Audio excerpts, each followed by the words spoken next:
Hello and welcome to the traveling show Bunny Girl vlog.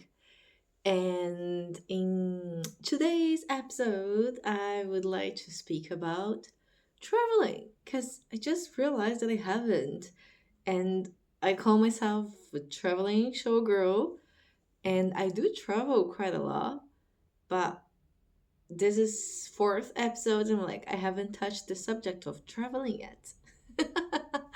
So here I am. Um, what is it like to travel to perform? First, there is always a bit of anxiety because you're going somewhere new and you are going to take your belongings, and sometimes you have costume pieces that are quite pricey.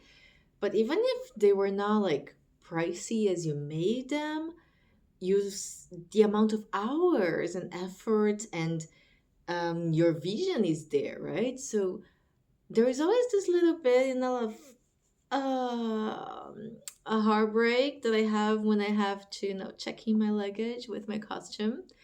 So there is this. One thing I believe it really brings to you, and if you have the chance to ever do that, even if just once, is it gives you a lot of experience in being flexible because again you might be going somewhere you know exactly what it is like, but especially in burlesque you might be going to a small bar where you have a tiny 1.5 meter by 1.5 meter stage, and you might be going to a giant theater with I've been there, done that, a an inclined stage made of rubber. So yeah, you never know, that's very interesting because you only know once you get there. You can ask these questions, but yeah, you only have the real feeling, what it is like when you're there. And then you adapt. So you might have to adapt your routine. You might have to adapt your costume. Yeah, you have to be adaptable and flexible and think quick on your feet. And that's great exercise for life in general, I find. Um, then it's I feel like it's very cool that we get to work pretty much in the evenings. So, of course, especially if you do drag, you need a lot of time for makeup. But my makeup is quite minimal, I'd say. And I have a lot of things pre-made. Like, so I wear wigs, for example. I don't do my own hair, so it doesn't take me as long to have my hair done. So I feel like I can enjoy the day, and I practice a lot normally. My routine is basically I get to my studio and I will dance pretty much every single routine I'm teaching at the moment, plus my acts, so I don't forget them. Meaning I don't really have to get the extra practice, which also gives the other performers a lot of time because I don't have to use a lot of time to practice on stage. And and then that also gives me time to explore. So I get the feeling that I do a lot of cool things during the day when I perform in the evening, and sometimes I have a performance like 2 3 days, but most of the time it's a 3 4 day event, and I only perform on one of the evenings. So I usually have the time to also travel and go around the city and do a little just touristing around. Um, so that's pretty cool. You get to know a lot of cool people. Backstage is an amazing thing. Backstage is it's probably one of my favorite things, actually. Being with the audience is cool, but it's quick. And the audience feels like they're separate from you, right? You're the performer and they're the audience. And even if they come to speak to you, they'll speak to you like for 2 seconds, say something really nice, maybe ask you a question, take a picture with you, and that's it. But there is this little invisible wall between you and the audience, And the performers, on the other hand, backstage, you spend so many hours together. And sometimes you find out you have a lot of things in common or a lot of things not in common at all. And that's really cool. And you learn things. You learn from the way they do their stuff, the way they get ready, for their performances. Some people are eating, some people are doing their makeup, some people are just being there, and some people are just rehearsing. And it's really cool to see how diverse the whole thing is. So backstage is pretty cool. Besides what they offer you, and sometimes you have a lot of food and drinks. Sometimes you have to take care of it yourself. And I had the most amazing thing in Italy. It was kind of bread. Yes, it was like little bread, and then on top of it, as the topping, was French fries. And I was like, that's genius. It's two of my favorite things in the world together at last. So that was really fantastic. You get a lot of pictures and videos. If you're doing festivals or something, they might offer a photographer or videographer, like, oh, they can do your videos and so on, and then you pay separate, and you can take photos in different locations. And I had like hotels and stuff, so that was really cool. Also outside sometimes. Um, and then, of course, you get to meet photographers, videographers, and so on, which is also really cool. Um, and what else? I think the whole experience of like, okay, I'm traveling to perform is awesome. Some gigs are paid, some at most are paid, but some of them are not paid that much. But people will go beyond and above to try and make things work out for you if you really need that. So many places will offer you a discounted or even free night at a hotel the night you perform. The food, most places do offer the food. So if you don't want to spend, you can actually, have a lot of food, enough food backstage.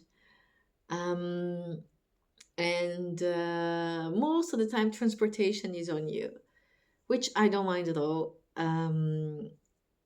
But you know what they pay, and if you go really budget, I think you could definitely make it work. And that's the way you go, right? So you would probably start going on your own and applying for things. And if you're accepted, then maybe you have to invest a little bit to make it.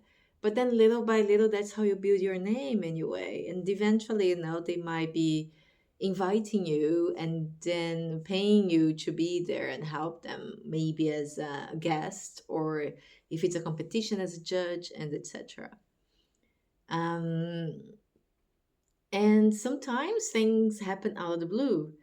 I just got um, to meet, some people like in Japan that have a burlesque bar, which shows every day, which is insane. I don't know where you're from when you're watching me, but like I can't fathom that here in Europe. Even in the US, I haven't heard of it like daily. That's quite a big deal. And yeah, and then I just met them, and I might have an opportunity, with them. And if I'm to give you some hints, I would say the same thing that one of my coaches said. Um, and it has to do with approaching things as opportunity and not from a place of you are own something. Because honestly, the world doesn't own us anything, you know.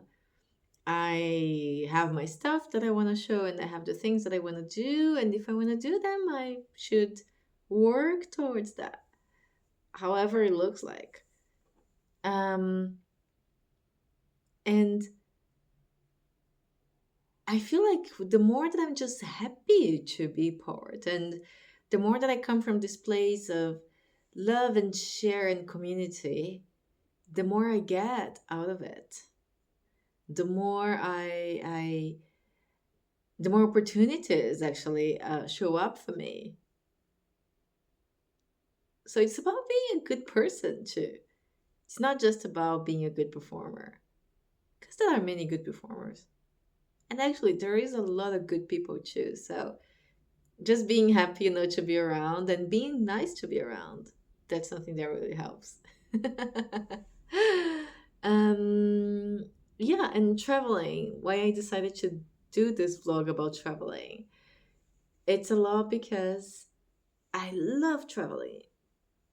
And it was so funny because for the longest time I was afraid of flying, but still I really like to travel.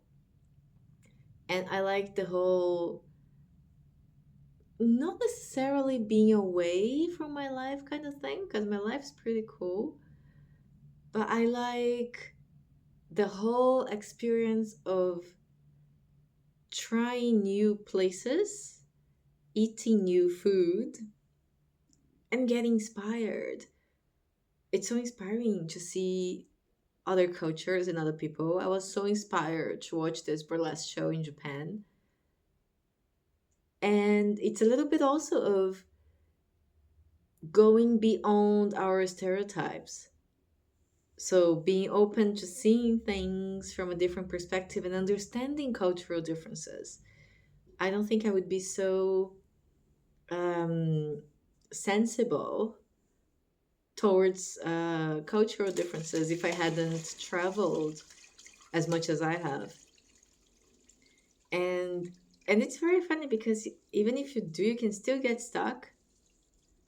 I know some people who are like travel quite a bit, but still I don't feel like they have grown as much. So it's a choice you make as well. So you can choose to let it penetrate, let's say, and then be open minded about it. Or you can choose to judge from inside of yourself, from your eyes. And yeah, I think you have to make that choice as well.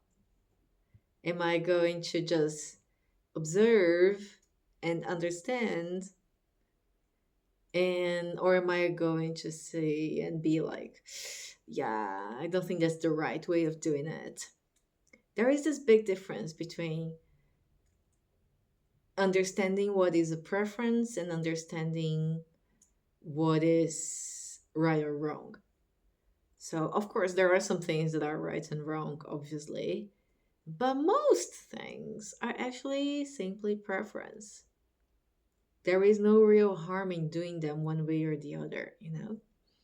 And like, I don't know, something related to food, having a coffee or the kind of alcohol you're gonna have with a meal, or like, there is really no real harm in doing one way or the other.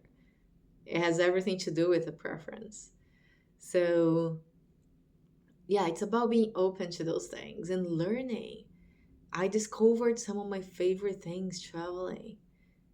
And it's so cool when you can really find and explore and expand on something you already love. So maybe you're a fashionist. So it's so cool to travel to places and see their fashion. I'm a foodie. For me, it's great to travel and see different ways of cooking and different foods that I haven't tried. Um, you can expand any of your passions through traveling. And traveling as a showgirl is one of them. I'm expanding my love for the art as I travel. And I can put other things with it, my love for food, my love for champagne and wine, my love for observing the world. And yeah, I think that's it. So that's why I chose to have this vlog as traveling and showgirl. Traveling started first, that was the beginning. And then showgirl came into place, and being able to put them two together is amazing. So, thank you so much for watching. That's the very light talk today, and see you soon. Bye.